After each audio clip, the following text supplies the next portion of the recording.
Well, visitors are expected to converge on a number of venues today to pay their respects to Archbishop Emeritus Desmond Tutu, and among them, Vilakazi Street. Well, it's the only street in the entire world on which two Nobel Peace Prize winners have lived.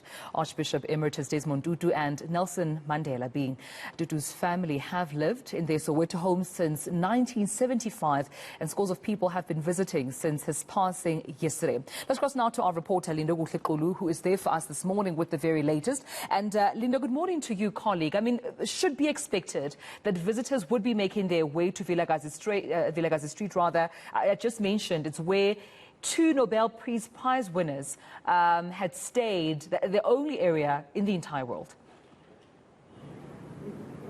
The only area in the entire world, Tumelo. And of course, you're speaking about two people that have been portrayed, that have been honored as two iconic people in South Africa. That is Babu Nelson Mandela and the late now the Archbishop Desmond Tutu. But we are in Soweto in Vilakazi Street just to see what is happening. Of course, yesterday my colleague Spamandla Koke was here basically just observing some people coming to the house of Tutu, but essentially paying tributes and writing messages, leaving flowers just to pay homage really to a person that many have described as the moral compass of South Africa. Today, we've seen in the past hour that very same action repeating itself. And of course, I am with Ujabu Shongwe, who is also one of the people that was here to pay tribute. But I want you to actually capture it in your own words, just why you are here, why you left the comfort of your own home all the way from Orlando coming here. Just give us a sense really of what this means for you. One of the things, a real moral compass tree has fallen. It's an end of an era. For quite some time, I've been looking for him and say, where is he when the country is going through a midst of chaos and confusion?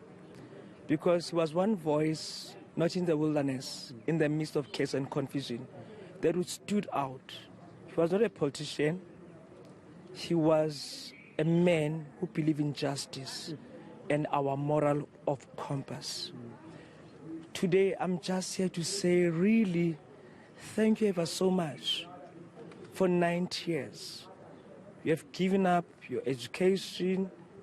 You went around, studied theology, lectured, but you came back to your country to serve us, to be in the midst of the downtrodden under apartheid. He could have furthered his education, he could have lectured anywhere, but he chose to be amongst the dusty street with the kids of 1976, with the women, with the motherless, and say, we'll fight this war together.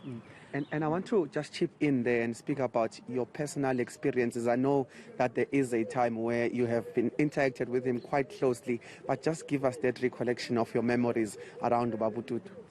One of the things, she married my sister, Umamazana, and Edward Mdise. It was between 84 and 85 or 83.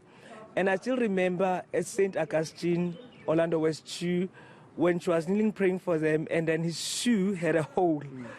That a sense of humility that he had. He loved people. He loved everything. He took care. He was a shepherd. He was not a leader. He was a shepherd. He ushered people, but when it comes to war, he became what you call it, a bulletproof for people. And he was prepared. He at Regina Mondi somewhere in 1976. I said to them, if you want to kill these kids, start with me. Because once they're done with him, he knows anything's vulnerable. If they don't touch him, kids are well protected. And one of his humility memory on the uprising of 85, 86, 87, when we had this tire, the necklace and everything, and then they wanted to kill this guy, he stood out and said, you don't ban him. You don't ban him. Just the last one, because we are running out of time. The issue that you've mentioned earlier on when we were having the conversation around what you call a propaganda, but the adverse stories that people will have and opinions. Just talk to us about what your feelings are around that. I think I'm very cheery. When I came, I was very cheery because yesterday I was very saddened. There is so much that is propagated on Facebook against Ubab Tutu. And to an extent, somebody, as a young person, called me a dog of white monocapital. The dog has gone, and then there's a picture with him with hands with former President de Klerk. This man taught us a sense of patriotic. This man, when people boo President Zuma on Mandela's memorial, he stood out and chasing us as South Africans. South Africa and Africa and humanity was everything to him. And I will still reiterate, at the end of the commission in December 1997, he said to Mam Winnie, just say I'm sorry. Things went wrong. Because as the mother will be in the kitchen and the child will be in the bathroom, they'll be paying themselves. Things that can happen in your hindsight. He never sold out. He never crucified it. Just say I'm sorry. Things went wrong. And he was one man that chasing President Mandela said, I don't like cohabiting. Marry Mam Krasama Chel.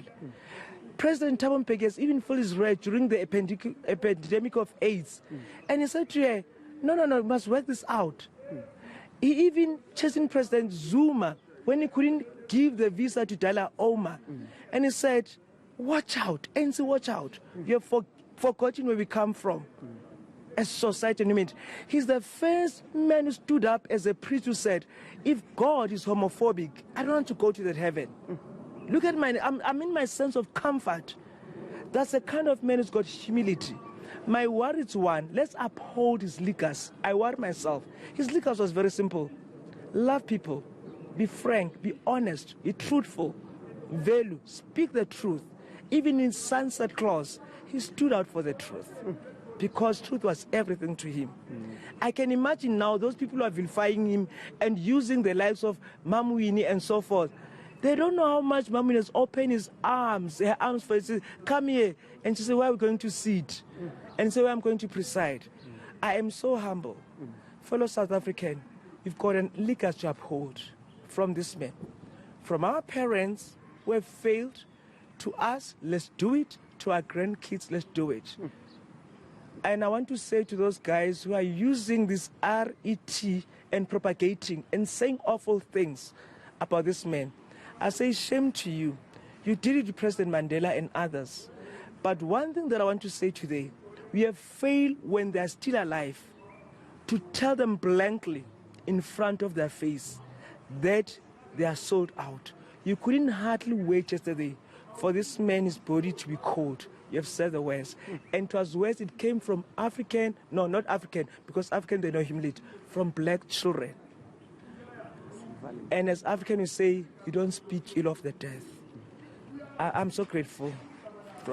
Thank you so much. Jabu Shongwe, one of the people here to pay their respects in front of the Tutu house here in Vilakazi Street, but speaking about a wide range of things, including the criticism that Ubaba would be receiving in terms of the social media posts, but also speaking about his recollection of some of the memories he had, just touching on the fact that those were the evidence that he needed to know to say that this is a person with humility. But there's a lot he spoke about, just speaking about the man, the person and the icon that is being described and is being mourned today. Yeah, indeed. Lindokuhle Xulu, you listened to him speak so passionately.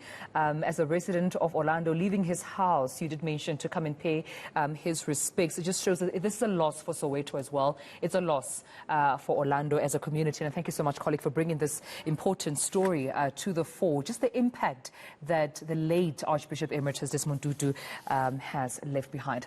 But speaking of